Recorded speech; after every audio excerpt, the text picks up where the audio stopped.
नमस्कार। हिंदी टेस्ट में आपका हार्दिक स्वागत है। 60 फुल प्रश्नों का टेस्ट जल्दी से शुरू करते हैं बिना देर के हुए। पहला प्रश्न आप लोगों के सामने है, निम्नलिखित विलोम युग्मों में कौन सा एक अशुद्ध है? आपको बताना है। इसका सही आंसर होगा ऑप्शन बी।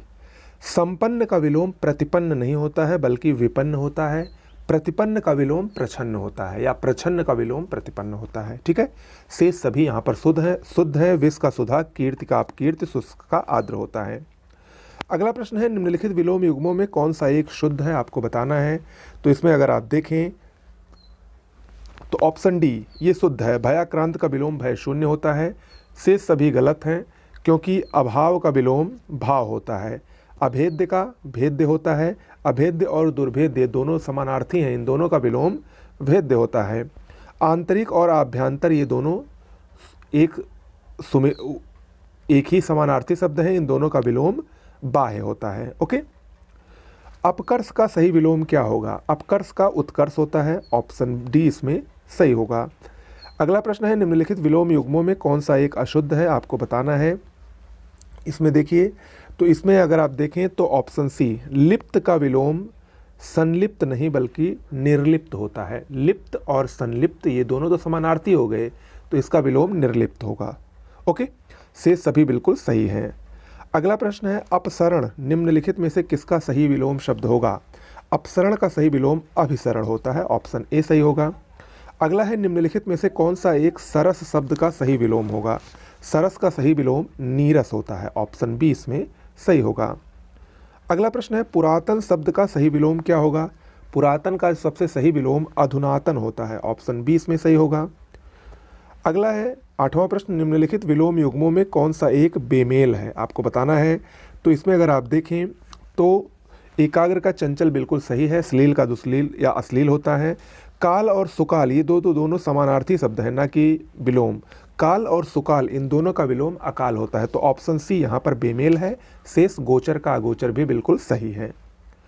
अवरोह शब्द का विलोम क्या होता है? अवरोह का विलोम आरोह होता है। आरोही अवरोही आप लोगों ने पढ़ा होगा, उसी से ये मिला है। ऑप्शन ए इसमें सही होगा।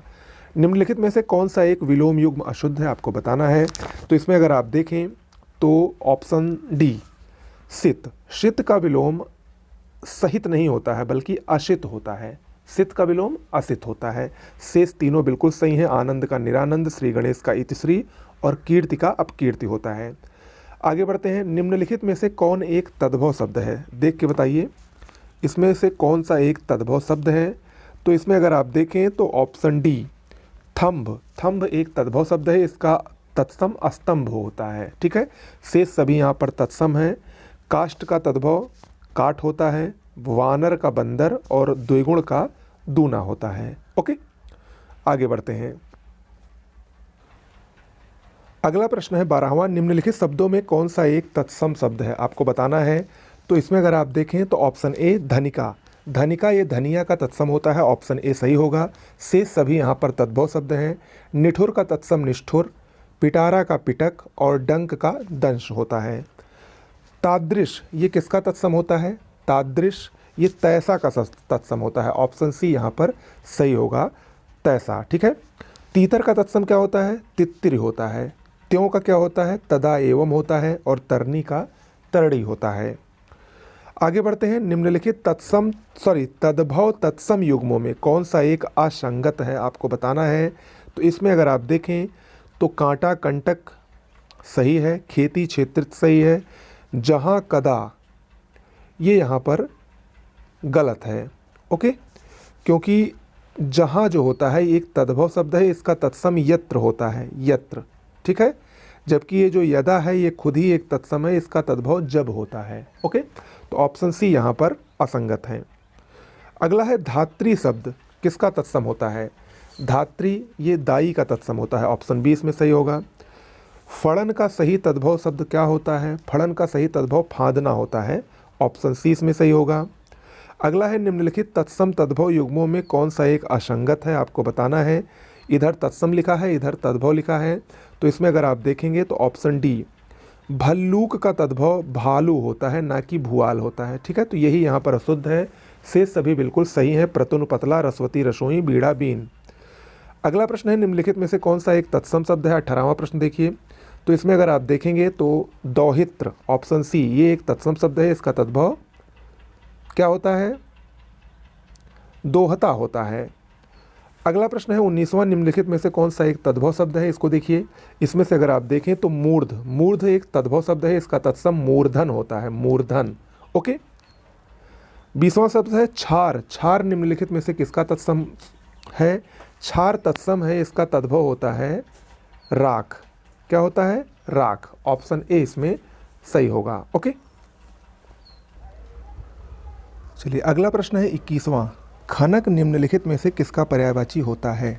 खनक ये चोर का पर्यायवाची होता है। कल ही मैंने आपको पर्यायवाची शब्दों के 50 शब्द दिए थे, तो उसमें मैंने बताया था कि चोर का पर्यायवाची खनक होता है। ओके, अगला है निम्नलिखित पर्यायवाची युग्मों में कौन सा एक बेमेल है, आपको बताना है। तो इसमें अगर आप देखें तो राजा का अधीश्वर बिल्कुल सही है, शाश्वत का अहर्निश बिल्कुल सही है, मोती का सुक्तिज बिल्कुल सही है, लेकिन ब्रह्मा का विलोम वाचस्पति नहीं होता है। वाचस्पति ये बृहस्पति का विलोम होता है, सॉरी वाचस्पति बृहस्पति का पर्यायवाची होता है। ऑप्शन डी यहाँ पर बेमेल है, बाकी सभी सही हैं। अगला प्रश्न है निम्नलिखित में से कौन सा एक कल्प वृक्ष का पर्यायवाची शब्द नहीं होता है। तो कल्प वृक्ष का इसमें पर्यायवाची अगर आप देखें तो ऑप्शन डी नव पल्लव ये कली का पर्यायवाची होता है। शेष सभी हरिचंदन, मंदार और सुरतर कल्प वृक्ष के पर्यायवाची हैं। अगला है निम्नलिखित में से कौन सा एक मेढक का पर्यायवाची शब्द है। शालूक ऑप्शन ए ये मेढक का पर्यायवाची होता है और सभी मेढक के पर्यायवाची नहीं हैं। अगला है निम्नलिखित में से कौन सा एक सूर्य का पर्यायवाची शब्द नहीं है। देखिए अर्क, मार्तंड, अर्क, मार्तंड और कमलबंधु ये सूर्य को कहा जाता है, जबकि नगपति ये हिमालय को कहा जाता है। तो ऑप्शन डी इसमें सही होगा। अगला है निधात्री निम्नलिखित में से किस एक के पर्यायवाची हेतु प्रयुक्त होता है। निधात्री सरस्वती को कहा जाता है। ऑप्शन ए इसमें सही होगा। अगला है लतामणि, रक्तांग, रक्तमणि ये किसके पर्यायवाची हैं। ये मूगा के पर्यायवाची होते हैं। ऑप्शन बी इसमें सही होगा, मूगा। अगला है निम्नलिखित में से कौन सा एक स्वर्ग का पर्यायवाची है। स्वर्ग को दौ कहा जाता है। ऑप्शन ए सही होगा। दौ माने आकाश भी होता है और स्वर्ग भी होता है, याद रखिएगा। ओके, तो ऑप्शन ए यहाँ पर सही होगा। हर ये सिंह का पर्यायवाची है, कलत्र स्त्री को कहा जाता है और मतंग हाथी को कहा जाता है। लुब्धक किसका पर्यायवाची शब्द होता है। लुब्धक शिकारी का पर्यायवाची होता है। ऑप्शन बी इसमें सही होगा। वृषभानुजा निम्नलिखित में से किसका पर्यायवाची है। वृषभानुजा ये राधा को कहा जाता है। ऑप्शन ए इसमें सही होगा, राधा। ओके, अगला प्रश्न है निम्नलिखित शब्दों में कौन एक अशुद्ध है, आपको बताना है। तो इसमें अगर आप देखें तो इसमें एक अशुद्ध शब्द है। ऑप्शन सी हिंग, हिंग नहीं बल्कि इसका शुद्ध होता है हींग। हींग एक शुद्ध शब्द है, शेष सभी अशुद्ध हैं। अगला है निम्नलिखित में से किस एक की वर्तनी शुद्ध है। 32वां प्रश्न देखिए। 32वें प्रश्न में अगर आप देखेंगे तो ऑप्शन डी किंवदंती ये शुद्ध लिखा गया है, शेष सभी बिल्कुल गलत हैं। ये रीत्यानुसार नहीं बल्कि रीत्यनुसार होता है, रीत्यनुसार ये शुद्ध है। स्वयंवर बिल्कुल गलत लिखा है, आप सभी लोग इसको जान रहे हैं, ये होता है स्वयंवर होता है। और पुनरुत्थान नहीं होता है, इसका शुद्ध होता है पुनरुत्थान। क्या होता है, पुनरुत्थान। ओके, चलिए आगे बढ़िए। अशुद्ध वर्तनी वाला शब्द है। 33वां प्रश्न देखिए और बताइए। इसमें आप लोग देखिए खुद भी ट्राई किया करिए, क्योंकि अगर आप लोग खुद इसका आंसर देंगे तो ये आपके लिए ज़्यादा फायदेमंद होगा। इसमें मंत्रिवर ये अशुद्ध लिखा गया है, क्योंकि शुद्ध होता है मंत्रिवर। ओके, और सभी सही हैं। अगला प्रश्न है निम्नलिखित में से कौन सा एक वर्तनी की दृष्टि से अशुद्ध है। 34वां प्रश्न देखिए।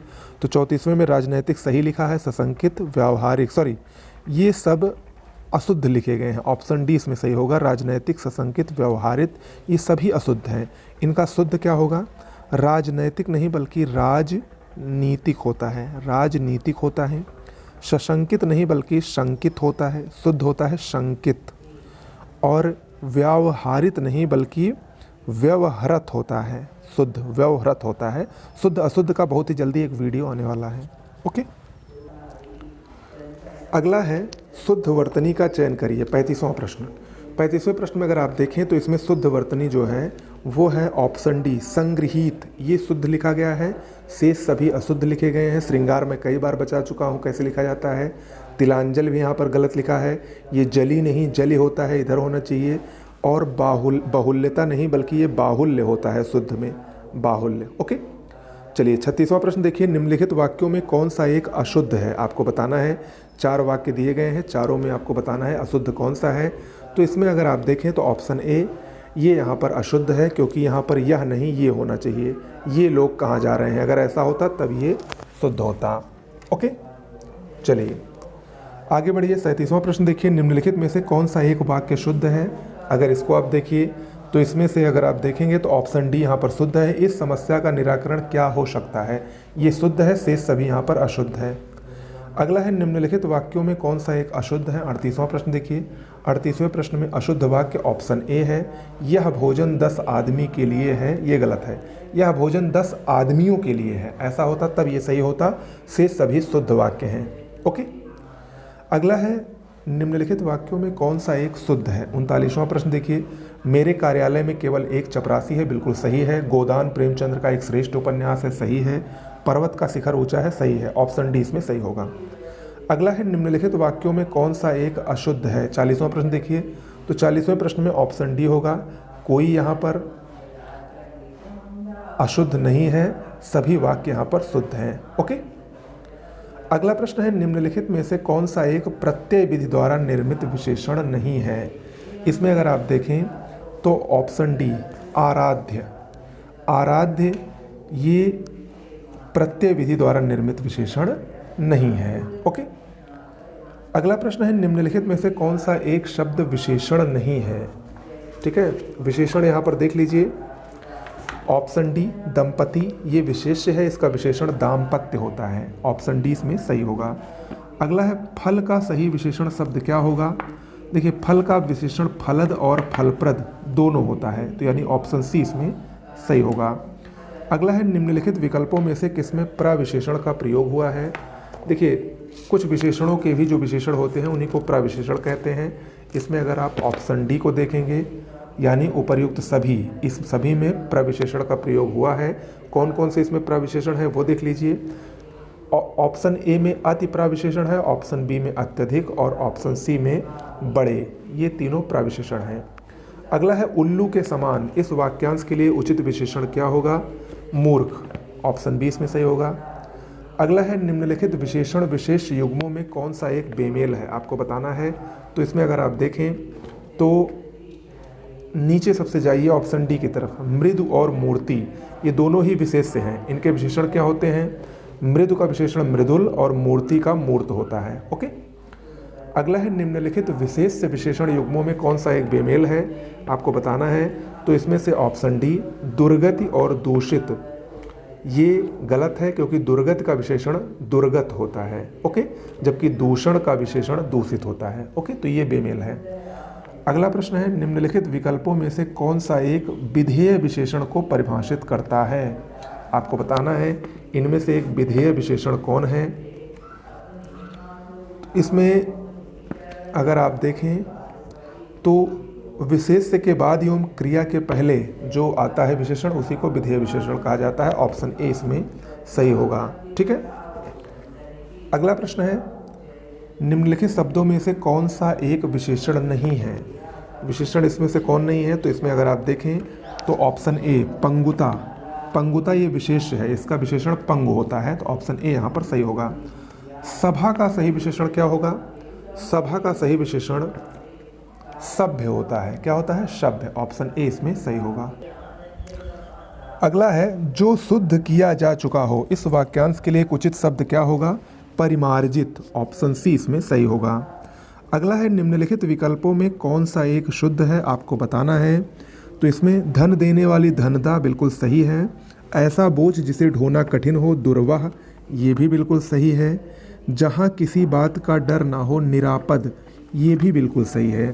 तो यानी इसमें ऑप्शन डी सही होगा। सभी सही सुमेलित हैं और सभी महत्वपूर्ण भी हैं। अगला प्रश्न है, नीले रंग का कमल क्या कहा जाता है, इंदिवर। ऑप्शन ए इसमें सही होगा, इंदिवर। आश्रव शब्द के लिए एक उचित वाक्यांश क्या होगा। आश्रव के लिए वह जो किसी के बंधन का कारण हो उसी को आश्रव कहा जाता है। ऑप्शन ए इसमें सही होगा। चिकीर्षा शब्द के लिए उपयुक्त वाक्यांश क्या होगा? चिकीर्षा, करने की इच्छा चिकीर्षा कहलाती है। ऑप्शन ए इसमें सही होगा। बहुत दिन पहले ब्याही स्त्री, इसके लिए उपयुक्त शब्द क्या होगा? बहुत दिन पहले ब्याही स्त्री के लिए उपयुक्त शब्द होगा प्रौढ़ा। ऑप्शन बी इसमें सही होगा। शरण में आया हुआ, इसके लिए एक शब्द क्या होगा? शरणागत। ऑप्शन ए इसमें सही होगा। देखिए दोनों में अंतर रखिएगा, शरणार्थी और शरणागत में। शरण में आया हुआ इसको शरणागत कहा जाएगा, और वह जो किसी की या किसी स्थान में शरण चाहता हो उसको शरणार्थी कहा जाता है। ओके, अगला है सेना का वह भाग जो सबसे आगे रहता है उसको क्या कहा जाता है? हरावल। ऑप्शन बी इसमें सही होगा, हरावल। अगला है निम्नलिखित में से कौन सा एक बेमेल है, आपको बताना है। देखिए और बताइए। देखिए, जिसने पुण्य काम हेतु प्राण दिए हो हुतात्मा, बिल्कुल सही है। मांस से युक्त शामिश, बिल्कुल सही है। कानून द्वारा प्राप्त विधि प्रदत्त, ये भी सही है। हमेशा घूमते रहने वाला, ये प्रवासी नहीं बल्कि यायावर इसको कहा जाता है। ऑप्शन डी इसमें सही होगा। दूसरों के हित की इच्छा, इसके लिए उपयुक्त शब्द क्या होगा? हितैषणा। ऑप्शन ए इसमें सही होगा। ओके, तो ये आपका 60 प्रश्नों का फुल टेस्ट हो गया। कैसा लगा जरूर बताइएगा। मिलते हैं अगले वीडियो में। नमस्कार।